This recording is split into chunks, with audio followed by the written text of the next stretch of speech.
Ng'omwoleso gw'emikolo n'embaga ogusinga obunene mu ggwanga aho gwa Bride and Groom gubulako ennaku 8 zokka gubeerewo erugogo mu Wuma Multipurpose Hall olwaleero abagenda okugwogereramu banjuddwa ku mukolo ogubadde ku Sheraton Hotel mu Kampala okusinziira ku akulira okunoonyeza Vision Group akatale Lorraine Tukahirwa aho obukugu bwe tufunye mu kutegeka omwoleso guno nga kati gwe gw'omulundi ogw'17 abantu basaanye basuubire ekisukkulumye. Upon everyone to come through.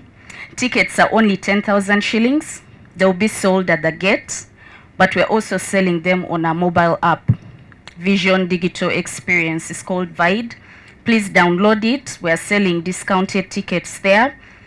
So we're giving everyone a chance. You have no excuse to miss. And now we're giving a chance to every attendee that's going to come. If you're planning your wedding, you're looking for a honeymoon, you're starting to build your home, you're looking for, how do I start a family? What does it take? There's so many questions.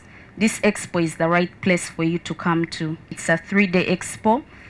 Please come and join us. We have organized a lineup of amazing experts. Okwogera ensonga nnyingi mu nnaku 3 ze tunaabeera mu mwoleso gwa Bride and Groom. Nze nnina eddimu lyangu nnyo lya kwogera ku nkolagana ezigenda okunywera. So beyond courtship, beyond okuyimirira mu maaso g'omwawule oba father oba pastor oba sheikh ne bakuwoowa, twagala ozimba ekintu ekinaagundiira. Download the app on App Store or Google Play Store now. Vision Digital Experience, the future of media.